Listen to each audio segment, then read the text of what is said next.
Today we're going to talk about how to go from feeling to healing. You've heard me say it plenty of times. Feeling is healing. Pain is the path to healing and joy. The only way around it is through. You must feel the pain to be able to rise above your adversity. But when is that moment that you're ready to let it go and get over it? Like, when is that? I've had to think really hard about this because I'm used to supporting and helping my clients through this, and I had never thought about what are the 3 steps or the 3 things that happen when we have gotten stuck in pain. And that's what this video is about. I'm gonna share with you what things to look for to see if you're feeling to heal or if you're dwelling on the feeling.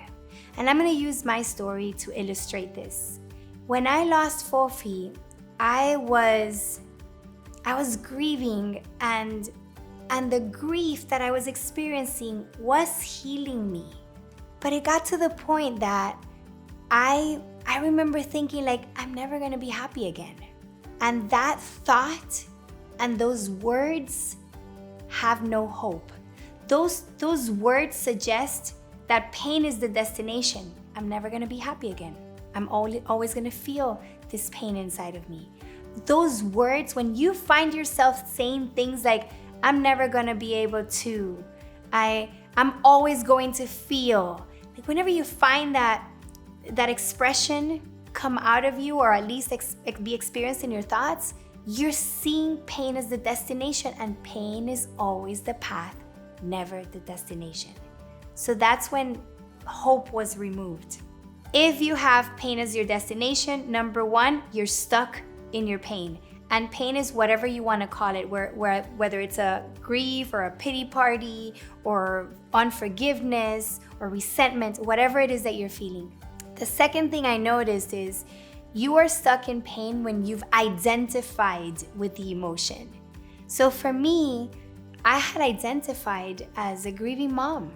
And if that's my identity, if I am a grieving mom, that's what's gonna guide my behaviors and my thoughts and my emotions. And it's gonna create more of that, because what you focus on expands. You attract more of those like emotions.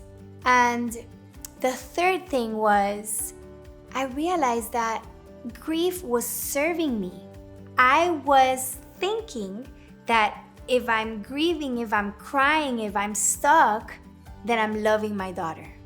So grief allowed me to continue to love my daughter, because in my mind, I had equated feeling sad, missing her, grieving, to loving her hard, to not forgetting her, to keeping her memory alive.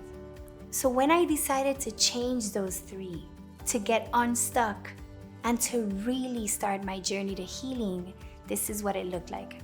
Number 1, I set an intention. I changed my language. Instead of thinking I'm never gonna be happy again, I decided I am going to rise above this. I am going to be happy again. That was my intention, and it was my decision. And with that decision, I'm gonna jump to number 3. I decided that I was going to do that for my daughter, to keep her memory alive. So instead of honoring her through tears and suffering, I was gonna honor her through love, gratitude, and service.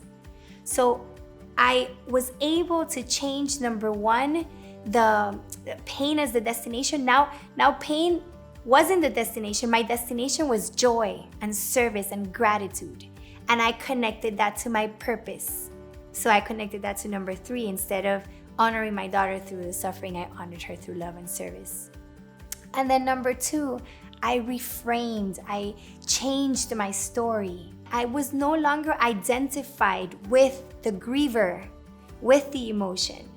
Instead, I was more identified with the joy, so I decided to change the story from, I'm the grieving mom who lost a daughter, to, I am the chosen mother of an angel.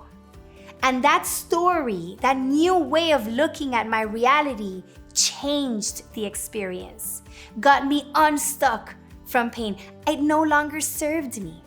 It no longer made sense, but it all starts with a decision.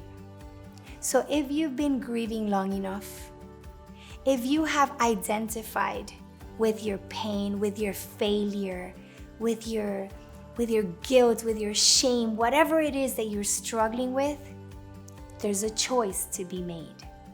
Are you going to rise above this, or are you going to get stuck? Are you going to feel in order to heal, or are you going to dwell on the feeling and stay stuck in that destination? Decide. When you decide, you remove all other possibilities. You have the power to do this. If this was helpful, remember to share with someone who needs to hear this. Like, subscribe, and if I can support you throughout your process, you can go to betterwithbetsy.com.